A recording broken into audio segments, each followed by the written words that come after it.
There are 4 people in my family, and my dad bought 5 loaves of bread for breakfast.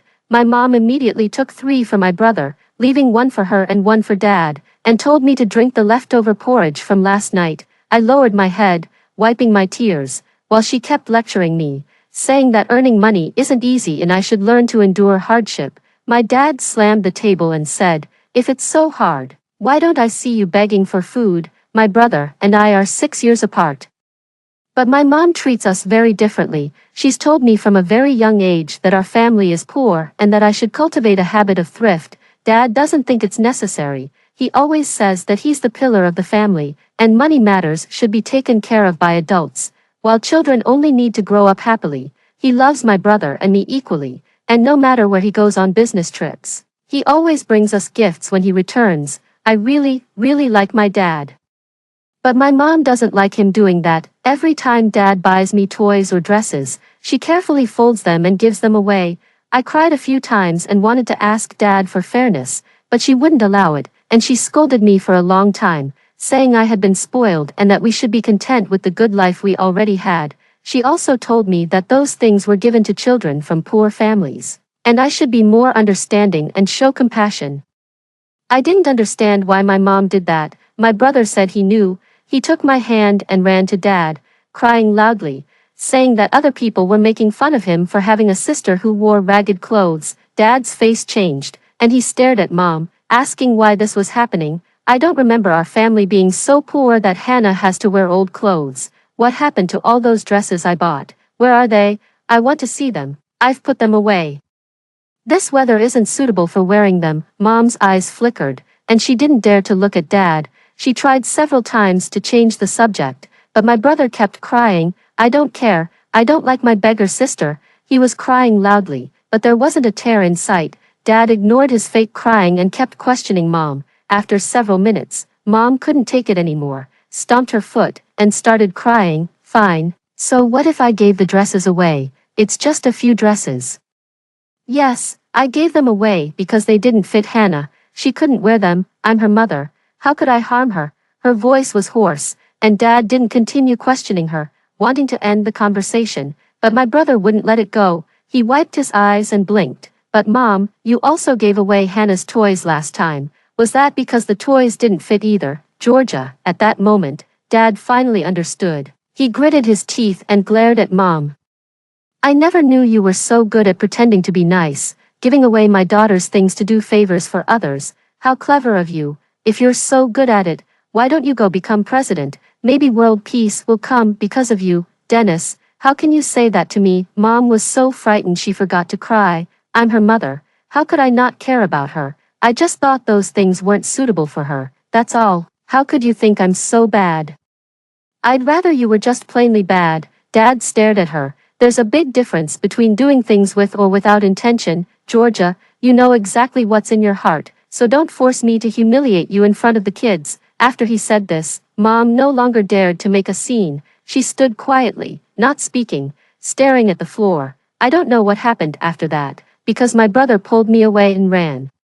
I only heard dad's questioning and mom's crying coming from behind the closed door. I asked my brother why they were arguing. He laughed. You little thing, what do you understand? Don't worry, dad will handle this. Then he said, Hannah, don't always listen to mom. Not all adults are kind to children. Those who claim they do it for your own good are the bad ones. He rambled on, like a worried old lady, which made me laugh for a long time. When he saw me laughing, he laughed too. He bent down, pinched my face, and said, Hannah, don't be scared. I'm here. No one can bully you. He was so nice to me, holding my hand, and it was so warm. I really liked my brother. Since my brother told on mom, the things dad bought me never disappeared again. Mom was very upset, but she didn't say anything more. She just ignored me for a few days. My brother also ignored her. Every day after school, he tried his best to take me out to play, only bringing me back when it was time for dinner.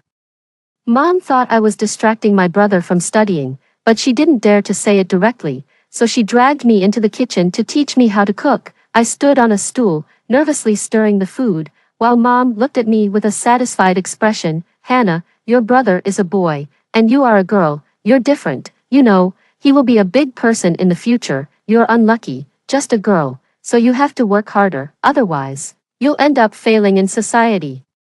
Mom's doing this for your own good, your dad and brother don't understand, but you must understand, she went on for a long time, saying that enduring hardship was a virtue, and she even told stories about her childhood, when she had to climb mountains to gather pigweed and herd cows. I didn't understand why Mom was saying these things, and I didn't understand why my brother and I were treated differently. I couldn't figure it out. At night, I secretly cried in my bed, soaking my pillow and puffing up my eyes. My brother heard the noise in the middle of the night and quietly came to check on me. He was startled when he saw my swollen eyes and quickly asked what happened. I didn't want to tell him, I didn't want to be the bad child who always tattles, but when I heard my brother's voice, I couldn't stop myself. I cried uncontrollably, tears streaming down my face.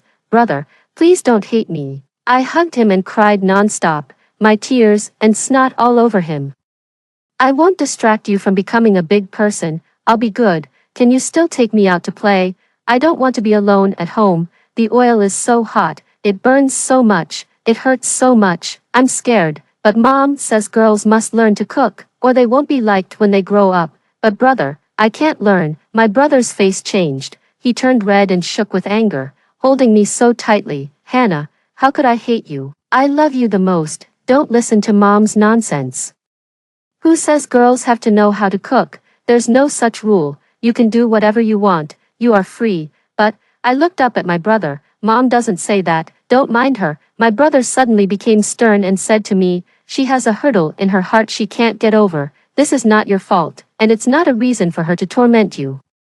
Hannah, listen to me, don't think about this anymore. Just grow up happy, and I'll handle the rest. He forced me back into the bed and told me to sleep and not come out. Then he stomped toward my parents' room. The knocking grew louder, and finally, my brother became impatient and knocked hard. What's the matter? It's so late. Why are you knocking? Mom opened the door with a sour expression. When she saw it was my brother, her face softened a little. What's wrong, son? What's the matter?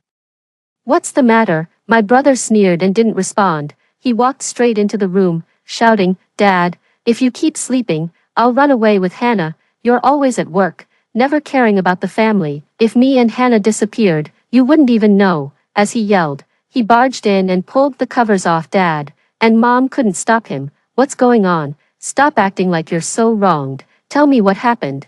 Dad wasn't angry. He stopped Mom from covering her mouth and signaled for my brother to continue. What's the use of asking me? You should ask our world's #1 mom what she's done. My brother wasn't afraid of my mother's fierce expression at all, and he just said whatever was on his mind. I don't know which chef starts chopping vegetables at 7 years old, with hands too small for a spatula but forced to learn how to stir fry. My hands were burned with blisters, and I couldn't even rest for a moment. Is this training to become a chef, or is this abuse? After saying this, my brother stared my mother in the eye. Mom, don't you think we can report this to the police? Report the police? What do you understand, you little kid? As soon as my mother heard the mention of the police, her temper flared. She didn't have a chance to interrupt my brother earlier, but now that she heard his words, she got angry. I was training your sister, you have to let her experience some hardship early on. Later, there will be many people in society who will make her suffer. Have you never heard the old saying, endure hardship while young, and you'll rise to the top? I'm doing this for her good. My mother said these words forcefully, with conviction. Dad slammed his chopsticks down on the bedside table. Bullshit. Have you lost your mind? Is that how you understand this saying? Did I lose my arms or legs? Or am I paralyzed? For you to make our 7-year-old daughter cook and stir fry. This isn't training, this is torture. Dad was furious. He couldn't understand how such an absurd thing could happen in their family. Seeing that Mom still didn't regret her actions, he got up, put on his clothes, and dragged her toward the door. What are you doing, Dennis? Are you crazy? Where are you taking me in the middle of the night? Mom kept struggling, gripping the door frame tightly. Dad forcefully pulled her away and shoved her into the car, heading straight for the police station. If you won't listen to me, then I'll find someone who will make you listen. Since then, Mom never mentioned again that I should learn to cook. She treated both me and my brother equally. I enjoyed a period of freedom and joy, and I thought life would always be this sweet, especially since Mom stopped saying strange things to me. However, I was wrong. That morning, Dad bought breakfast. He had gotten up a bit late. And by the time he arrived at the bakery, there wasn't much left. He only bought 5 loaves of bread. At the breakfast table, Mom naturally gave 3 of the loaves to my brother, and the remaining 2 were split between her and Dad. When it was my turn, there was nothing left. I wanted to ask something, but Mom interrupted me. There's some leftover porridge in the fridge from last night. You can heat that up. Then she added, it's not that I'm not giving you bread. Your brother needs brain food for his studies. Your dad and I work hard to support the family, and you're the only one at home doing nothing. Please be understanding. She sighed and started complaining about how expensive everything was, and how their daily expenses were over budget. Dad immediately put down his chopsticks. What, did we run out of money or rice? Why are you saying all this? He glanced at everyone's bowls with dissatisfaction. 5 loaves of bread, and no matter how you divide it. You shouldn't have let Hannah go without a single piece. You're giving her leftover porridge. What's your thinking? Dad's words hit a nerve with Mom, especially when he took the bread from his bowl and gave it to me. Mom suddenly exploded. She slammed her bowl on the table and started crying. What do you mean, Dennis? Are you accusing me of being sexist? Fine, I'm working myself to the bone taking care of the kids. And you don't understand me, and now you doubt me. What am I even living for? Maybe I should just jump downstairs and end it. There's no place for me in this family. Mom cried harder, lying on the table in distress. I was so scared I started crying, pulling on Dad's hand, begging him not to be harsh with Mom. I could do without the bread. I liked porridge just fine. My brother pulled me aside and shoved all 4 pieces of bread into my hands, signaling for me to keep quiet. Meanwhile, Dad, who had been holding back, finally exploded. Sexism, Georgia. Stop flattering yourself. It's not just sexism. You clearly can't stand to see our daughter doing well. Since she was little, you've been so harsh on her, treating us differently. You've been telling her that the family is poor, that she has to endure this and that. You call it training, but it's just torment. Have you really thought about what you're doing? Dad shouted louder, glaring at Mom. When we were kids, yes, we ate a lot of hardship, but that was the environment back then. What's wrong with giving our kids a better life now? Why do you have to make her suffer like we did? Is that what you want? For her to go through the same hardships we did just so you can feel better? Are you sick in the head? Dad's words were blunt, and Mom immediately stopped crying. She stood up and pointed at Dad, shouting, I'm sick in the head. What do you mean by that? Is there something wrong with teaching her to endure hardship and work hard? Isn't that how we all grew up? When I was young, I was much worse off than her. No food, no clothes. Sometimes I got beaten if I didn't finish my chores. I survived all that, and now she's complaining about not getting a piece of bread. There are kids out there who are much worse off than her, and you're over here whining. Look at this. These kids don't even complain. They're raising sheep at her age. Why doesn't she just suck it up and stop making a scene? Mom got louder and louder, scrolling through videos of rural kids from various blogs, showing Dad each one. Look at these kids. They're worse off than you think. Enough. Dad snatched the phone from her and looked at it with increasing displeasure. Don't think I don't know why you keep watching these videos. I've seen the recommendations pop up, and I've even seen your comments. You're fooling yourself if you think I'm going to fall for this. How dare you? Mom wouldn't back down, continuing to stomp her feet. Yes, I'm torturing the kids. So what? You never know how to raise a child. All the hardship she's going through will be her strength later in life. You don't understand anything. Mom's words scared me. Her gaze was harsh and terrifying, like the big bad wolf from a story. I grabbed my brother's clothes and shrank behind him, too scared to meet Mom's eyes. My brother blocked me from her view, and after hearing Mom's words, he smiled and said, What logic is that? Only someone who didn't finish elementary school would say something like that. According to you, everyone who endured hardship as a kid should just coast through life as an adult. We're just an ordinary family, and she'll have plenty of struggles ahead. Why create extra difficulties for her?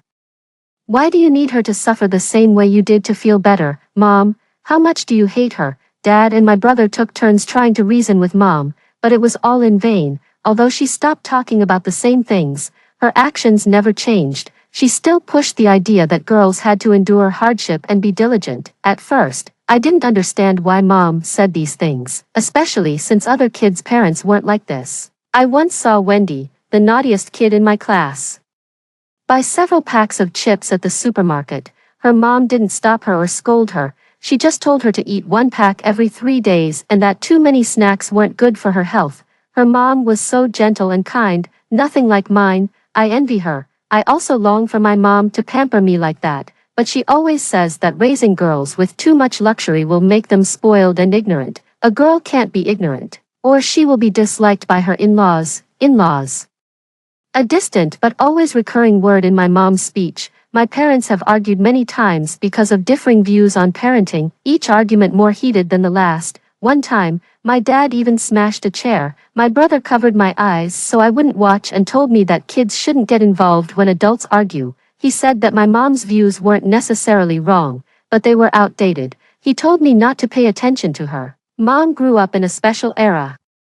A time when a generation used 30 years to catch up to other countries' 200 years of history. It was a magnificent miracle, impossible to replicate. My brother patiently explained the story of that special era, and in his description, I could almost see the sweat on the soil and the sparks on the steel. So amazing, I couldn't help but exclaim, "Really? That's incredible, yes, really great." My brother spoke with emotion, but precisely because it was so great.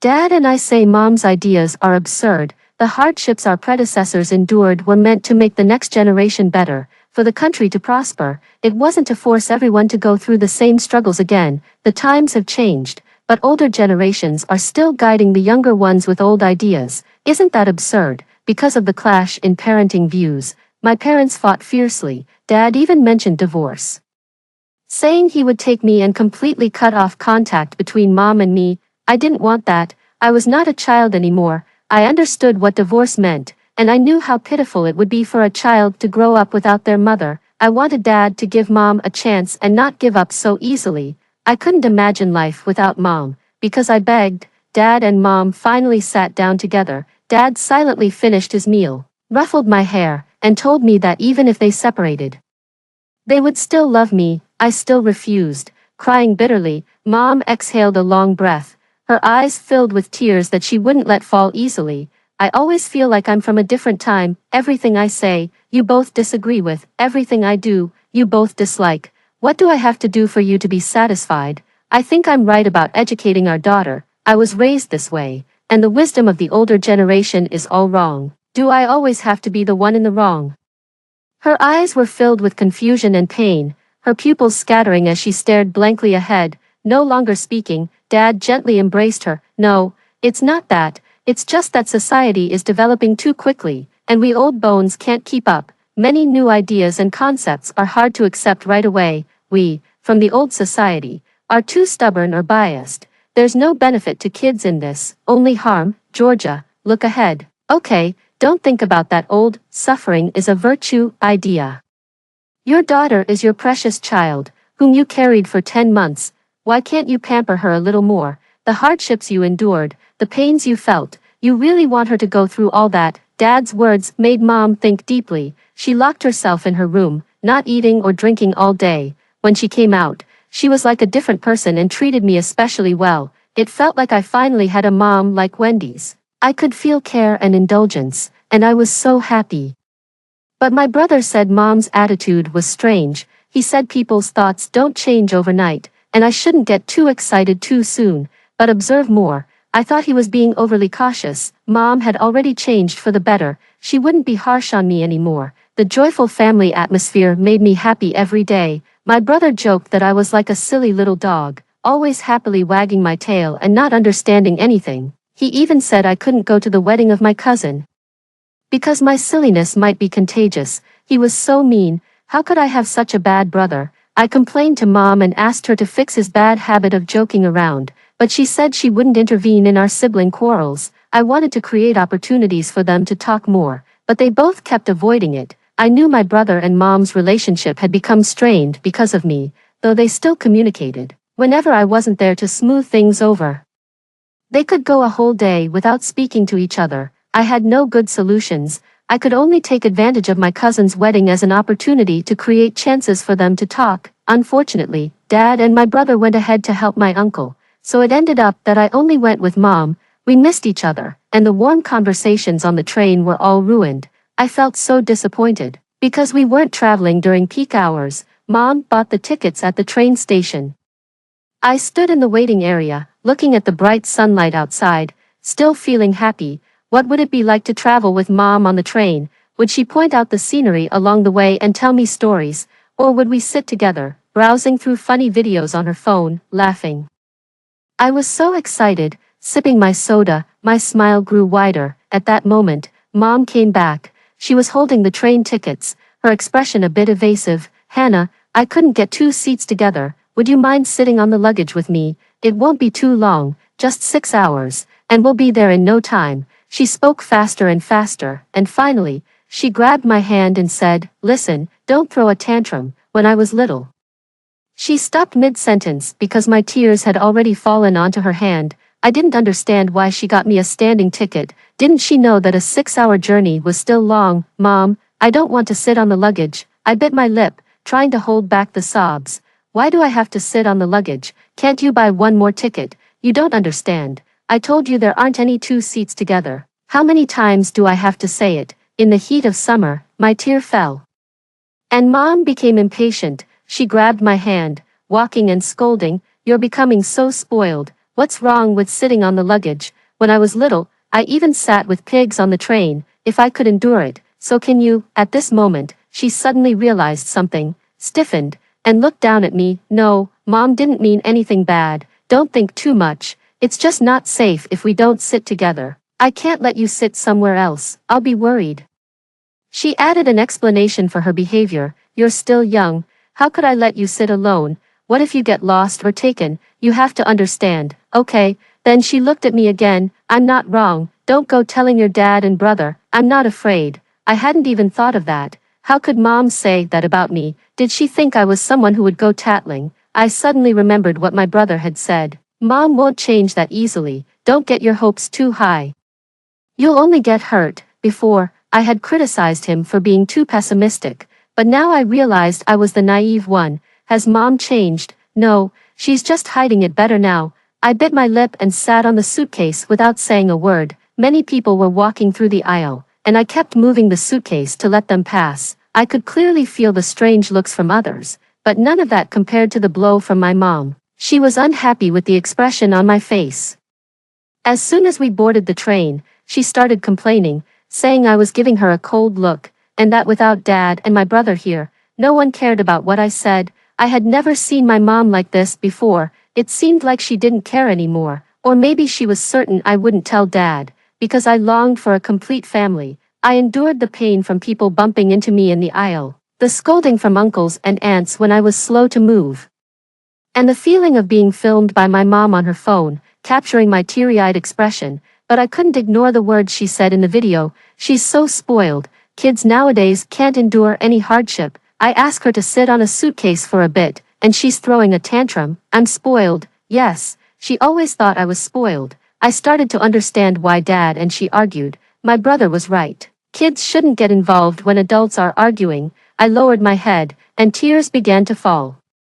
One by one, dripping onto my hands and skirt. It wasn't just my tears that fell, it was my admiration and love for my mom. I felt like I could never love her the same way again. No matter how kind she might be to me afterward, things could never return to how they were. Her unwillingness and bitterness shouldn't be imposed on me. I didn't want to become a replica of her suffering. I wiped my tears hard, and for the first time in the video, I raised my head and glared at her. She looked at me, raised an eyebrow, as if about to say something, but stopped herself. Instead, she lowered her head and began typing on her phone. I had no idea what she wrote, but after refreshing the page a few times, she suddenly shouted, "What's this about me being sick?" I asked her to sit on the suitcase, and now I'm sick. Are these netizens crazy? Her voice was loud, drawing the attention of two young women chatting with headphones on. They took a quick glance, and one of them spoke up, "Auntie, I don't know if you're sick, but making a child sit on a suitcase while you take the seat is, in my opinion, pretty messed up. Kids only get a short time of ease in their lives. Why make it harder for them? Why create problems when there's no need?" Her words were sharp and to the point, hitting my mom like a slap in the face. My mom turned pale, her lips quivering as she retorted, "Who are you? I'll raise my kid how I want. It's none of your business. It's none of my business." The other woman chimed in, "But your yelling is bothering my eyes. It's not that hard to keep things quiet in a public space, right? Or did you build the train, lay the tracks, and now you think you can do whatever you want? If that's the case, go ahead, we won't interfere." The remark was biting, and a few uncles chuckled, making my mom even more frustrated. Unable to argue with strangers, she took her anger out on me, ordering me to fetch this and carry that. Keeping me busy like a little spinning top, the two women didn't want to get involved in family matters, but quietly called me over, offering me some beef jerky. "Poor little thing, hang in there. When you grow up, you can move out, and she won't be able to control you. Just bear with it for now, sweetie." I could see the pity and sympathy in their eyes, and their kindness warmed my heart. The kindness of strangers sparked a fire in me, becoming the fuel for my resistance. I ignored my mom's constant sarcasm and criticisms. Apart from asking me to make hot water for instant noodles, I stayed on the suitcase, turning into a wooden puppet. Because there were so many people watching, my mom couldn't yell at me too loudly. She only had me run errands, and as the journey stretched on, she eventually became tired, and I finally got a chance to rest, sitting on the suitcase. I grabbed the armrest of the nearby seat and dozed off, my head nodding dangerously, several times. I almost fell off. The pain from not being able to sleep well made me miserable, and through my blurry eyes, I looked at my mom. "Mom, can I sit on your lap and sleep for a bit? It's hard to sleep on the suitcase." She didn't look up but shifted a little to make room for me. I awkwardly squatted beside her, trying to settle my body, but it wasn't comfortable enough to sleep. Not long after, the pain woke me up, and I climbed back to the suitcase. An aunt sitting nearby watched me for a while. When she saw me return to the suitcase, she stood up and called me. "Hey, kid, come sit here, I've got space." Her voice was sweet and kind, but I didn't respond. I was cautious. I didn't know her, so I couldn't trust her. She called out a few more times, but I ignored her. Eventually, my mom woke up because of the commotion.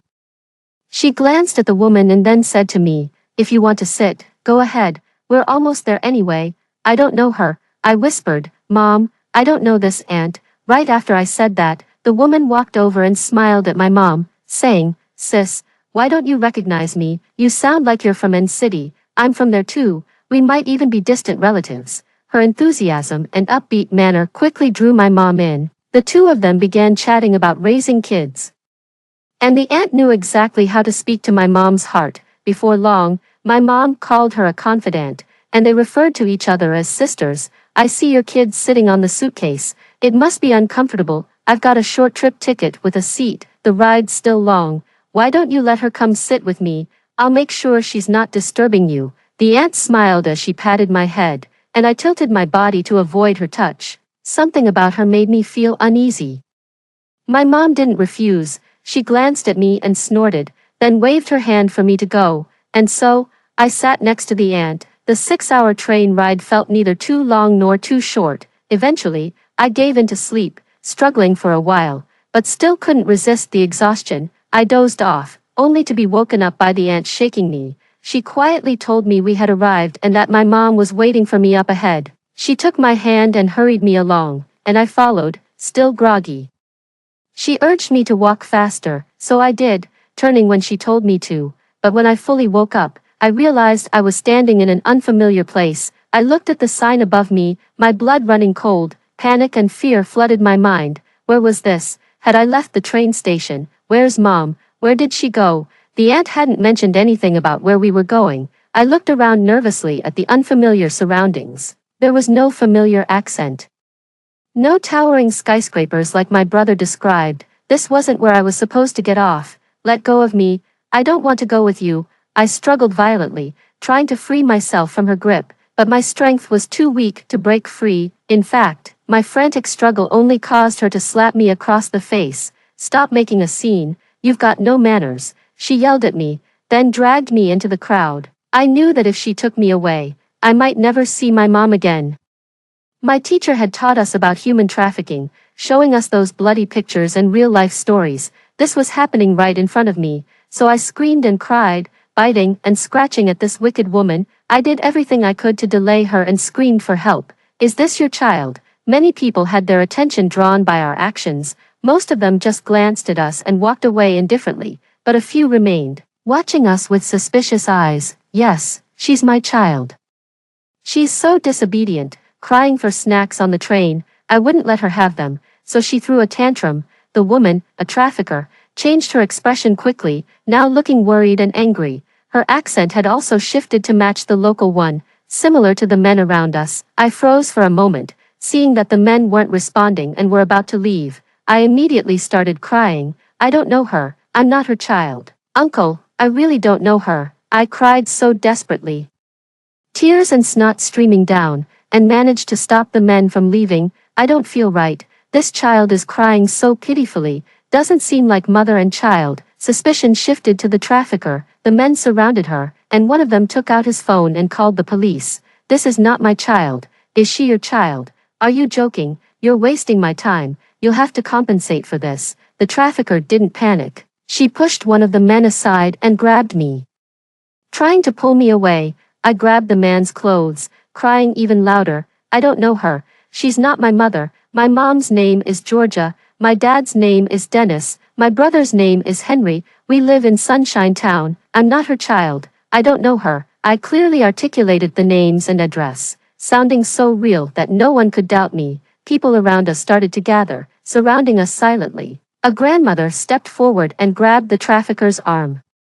Why are you in such a hurry to leave? If you were her real mother, why wouldn't you be heartbroken seeing her cry so much? You must be up to something. Don't go anywhere. Wait here. The police are coming. Surround her. Don't let her escape. Everyone began shouting, tightening the circle. Some quick-thinking people even took pictures of the trafficker. This enraged her. With a furious shove, she knocked a woman aside and, seizing the chance, grabbed me and ran. The circle opened up, and she quickly squeezed through, running towards the pedestrian street. The crowd hesitated for a few seconds before someone screamed, "Catch that woman who's kidnapping the child." Instantly, the crowd erupted. Uncles, aunties, and younger people all rushed forward, running against the flow of people. The older ones, unable to keep up, shouted directions. More and more people joined in the chase, and soon, even confused bystanders joined in. Not knowing what was happening but quickly getting caught up in the excitement, this turned into a life-or-death race. The trafficker was gripping my neck, lifting my head. I cried intermittently in the bumpy ride. As we passed by, a van appeared, and a small man opened the door, calling for the trafficker to hurry. That black van terrified me. I screamed out, "Mom!" It was instinctive. I wasn't even sure what I was shouting for. After that, I was exhausted, slumping, looking at the ground.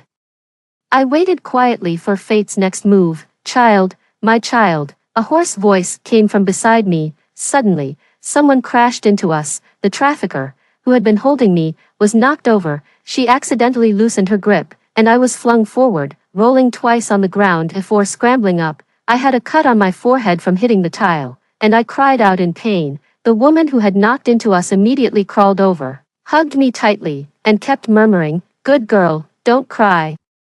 The crowd chasing us arrived. They restrained the trafficker, some kicking her in disgust. The people in the van, seeing the situation, tried to flee, but a group of kind women surrounded the vehicle. Several cars blocked its path, leaving it unable to move. I was saved, curled up in the stranger's arms. I cried myself to sleep. Hannah. When I woke up, I heard someone crying my name. Someone gently touched the bandaged wound on my forehead. "Brother," I whispered, "Brother, is that you?"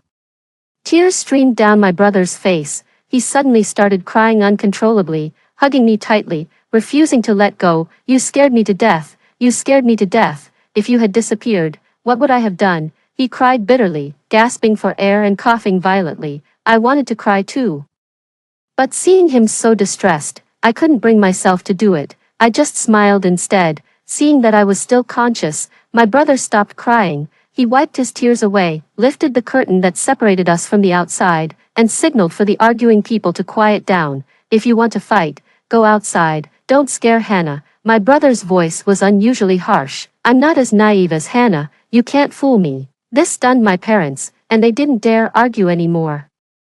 They reluctantly let go of each other and approached me. My mom reached out to hug me, but I backed away. I gripped my brother's wrist, watching her warily. "Hannah, I didn't mean to. That trafficker tricked me, and I didn't realize it until you were taken. It was an accident. Please forgive me." She cautiously tried to coax me, reaching out to pat my head, but I struggled, hiding in my brother's arms. When I couldn't get away, I started crying. My already hoarse voice became even weaker.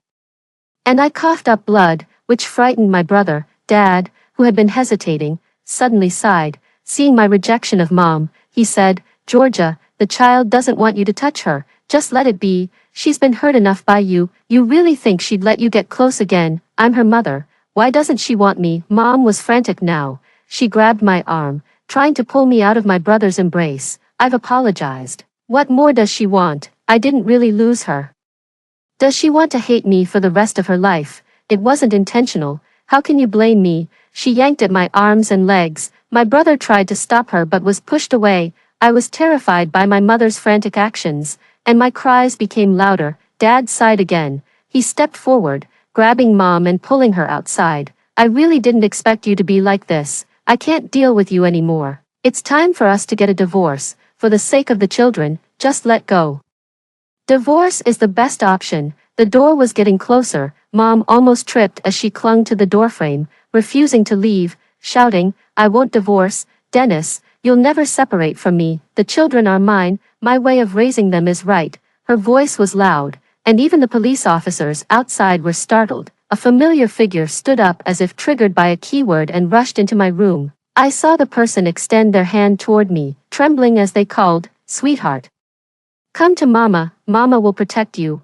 I didn't know her, but the moment I saw her, tears started streaming down my face. She saw me cry and began crying too. She rushed to me, hugging me tightly, wailing, "I found you. I found you." The police officers tried to pull us apart but couldn't. She clung to me tightly. When they tried to separate us, she screamed, "Help, someone's stealing my daughter," with no other choice. The officers saw that I wasn't resisting her, so they allowed her to stay by my side. It was from their conversation that I learned about Aunt Queenie's situation. Tragically, her child's fate was far from perfect. By the time the police found her, there was nothing left but an empty shell, her organs long gone. Aunt Queenie only took one look and went mad. From then on, her mind became clouded, and she wandered the streets every day, searching for a child that no longer existed. Hearing this made me even more heartbroken. Was Aunt Queenie's endless wandering on the streets an attempt to save her child? My presence seemed like a displacement in time and space. Through my eyes, it was as if she was seeing her daughter again. "Aunt, thank you for saving my sister." My brother bowed seriously. "If it weren't for you, my sister's life would have ended, and our family would have been destroyed.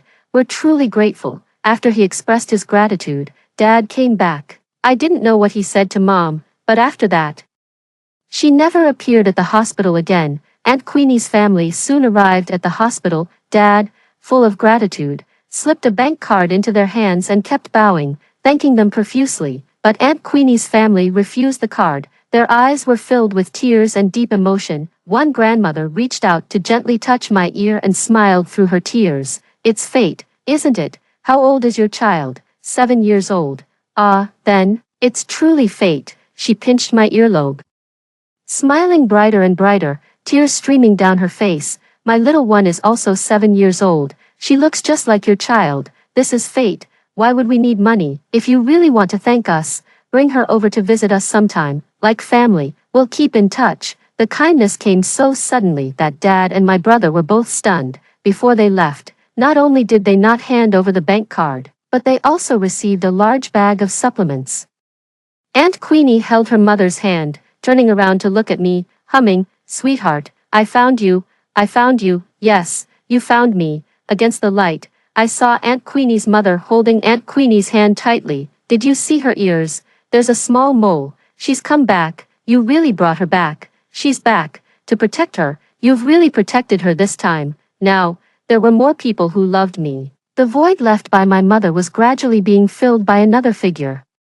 I hadn't seen my mother for a long, long time. Dad said once the divorce happened, it was final. Without Mom, life didn't seem to change much. After feeling lost for a while, I slowly recovered. My brother and Dad paid more attention to me than ever before. They nearly kept me by their side at all times, not letting me out of their sight. To be closer to home, my brother chose a school nearby, just so he could pick me up and drop me off every day.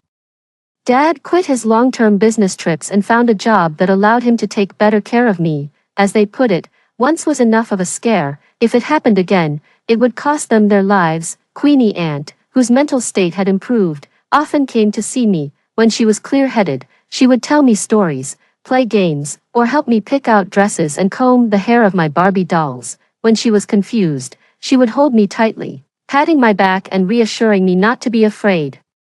She promised to protect me for life. She said I could leave all the troubles to the adults, and that all I had to do was to be happy. She told me to grow up quickly. The thorns along the way, we will help you remove them. Walk confidently, for you have someone to rely on. We might not be able to walk with you to the end of your journey, but I will do my best to help you through the hardest parts of your path. My daughter, your birth was eagerly awaited. You are not the replica of anyone's suffering.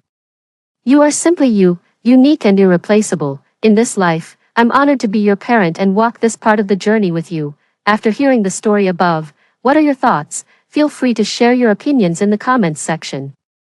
If you liked our video, please give it a thumbs up, subscribe, and share our channel. See you next time.